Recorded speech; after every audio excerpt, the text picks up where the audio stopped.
Shalom, selamat pagi. Tuhan Yesus memberkati kita. Kasih karunia-Nya selalu baru setiap pagi untuk kita. Kasih karunia adalah kekuatan yang akan menolong kita. Satu hari ketika Rasul Paulus ada penyakit, tafsirannya ada penyakit atau duri, ada malaikat jahat setan yang menggocoh, ada duri di dalam dagingnya. Dia meminta supaya Tuhan mengangkatnya, tetapi Tuhan berkata, "Cukup sudah kasih karuniaku untukmu." Ketika dia lemah, disitulah dia kuat. Karena itu, mari kita terus bergerak, tinggal di dalam kasih karunia Tuhan.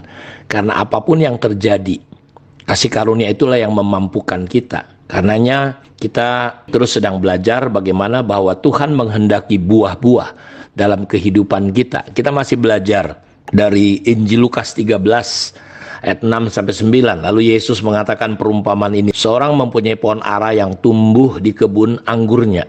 Jadi dia punya pohon ara, tapi pohon ara ini tumbuh di kebun anggur.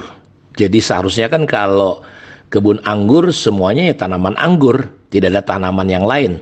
Seharusnya semuanya, tetapi ini ada pohon ara. Dan ini menunjukkan bahwa sebenarnya kita ini kan adalah zaitun liar, orang-orang yang tidak dapat kemurahan, orang Israel. Tetapi karena kekerasan hati mereka, kita dapat anugerah, masuk, diadopsi menjadi anak-anak Allah. Dan perumpamaan ini menjelaskan bahwa pohon ara ini sebenarnya adalah kita. Dan kita yang sudah diselamatkan, dipanggil, dipilih, kita harus mengerti seharusnya, dan dia datang mencari buah pada pohon itu. Jadi Tuhan menghendaki buah dalam hidup kita sebagai orang-orang yang diberikan kasih karunia. Tetapi pemilik kebun ini, dia tidak menemukannya. Sehingga dia berkata, "Sudah 3 tahun aku datang mencari buah pada pohon ini." Jadi Tuhan menghendaki buah dan aku tidak menemukannya. Tebanglah pohon ini, untuk apa ia hidup di tanah ini dengan percuma. Jadi seharusnya, sewajarnya lah hidup kita berbuah. Paulus berkata, dari semua orang yang paling berdosa, dia adalah orang yang paling berdosa. Karena itu dia menyadari kasih karunia itu membuat dia sadar siapa dirinya yang sesungguhnya. Dan kasih karunia itu membuat dia bekerja lebih keras dari siapapun, dari semua apapun. Karena itu seharusnya hidup kita digerakkan oleh kasih karunia. Ketika kita berbuah, Tuhan menghendaki. Dan kesadaran ini penting untuk bisa membuat kita menjadi orang-orang yang berbuah. Kita sadar bahwa kita cuma ranting, kita tidak bisa berbuat apa-apa, kita tidak bisa berbuah kalau tidak melekat kepada pokok anggur itu. Karena itu kita disuruh tinggal di dalam Dia dan Dia di dalam kita. Karena sebuah ranting tidak bisa berbuat apa-apa tanpa dia melekat kepada pokok anggur itu. Karena itu dengerin baik-baik. Mau nggak mau, suka nggak suka, kita harus mulai belajar berbuah. Dan kita sudah belajar bahwa berbuah itu artinya selama kita hidup setelah kita ditebus oleh Kristus, kita nggak cukup hanya percaya. Kita harus bekerja memberi buah seperti apa yang Paulus katakan kepada gereja di Filipi. Kalau aku hidup berarti aku memberi buah. Apa yang dimaksud memberi buah oleh Paulus di sini adalah bahwa seluruh keberadaan hidupnya, waktunya, potensinya, kemampuan hidupnya diarahkan untuk apa? Untuk membawa manusia, membawa jiwa-jiwa kepada Kristus, membawa mereka untuk mengenal Allah, membawa mereka untuk bertumbuh di dalam keserupaan dengan Kristus. Pola mereka, pandangan mereka, perasaan mereka, arah hidup mereka, fokus hidup mereka bukan lagi kepada hal-hal daging, hal-hal kemanusiaan, hal-hal lahiriah, tapi membawanya kepada Tuhan. Dalam Kolose 1 ayat yang ke-28-29 bahwa Paulus mengerahkan semua kemampuan, semua tenaganya untuk apa? Membawa tiap-tiap orang kepada Kristus. Jadi bukan hanya dia membawa dirinya pada keserupaan dengan Kristus, tetapi dia membawa orang-orang kepada Kristus. Karena itu berbuah artinya kita memberi waktu, memberi diri, bukan hanya untuk bekerja mencari uang, tetapi kita bekerja untuk melayani manusia.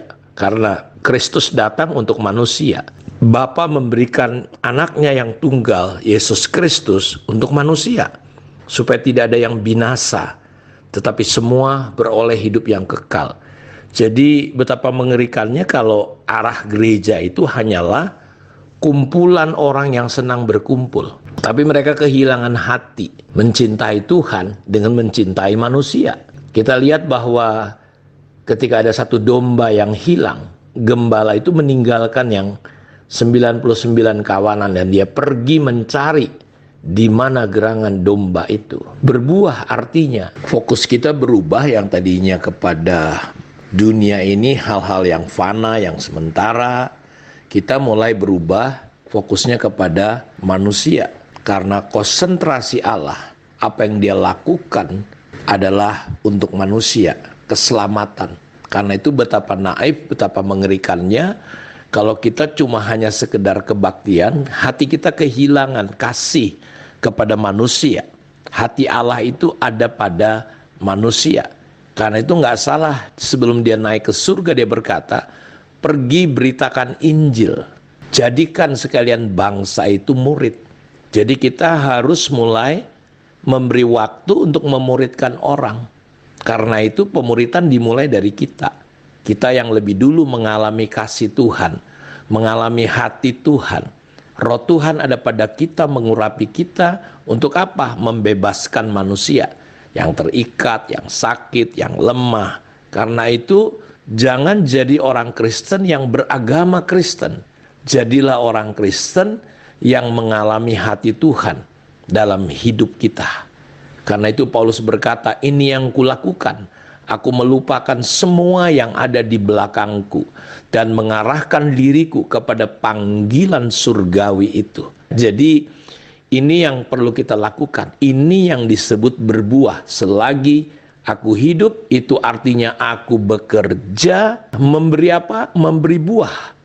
Dan panggilan Tuhan bahwa pelayanan kalau tidak ada kaitan dengan manusia, itu jangan-jangan kita keliru. Karena itu segala hal yang kita lakukan kaitannya harus adalah penjangkauan manusia, melayani manusia. Kiranya Tuhan Yesus memberkati kita semua. Mari kita tunduk kepala, kita berdoa kepada Tuhan. Bapa, terima kasih, diberkatilah semua umat-Mu dimanapun mereka berada. Teguhkan, kuatkan mereka, supaya kami mulai memahami dan menyelami untuk hidup berbuah-buah bagi-Mu ya Tuhan, karena Engkau menghendaki buah. Di dalam nama Tuhan Yesus kami berdoa. Amin. Tuhan memberkati kita semua. Shalom.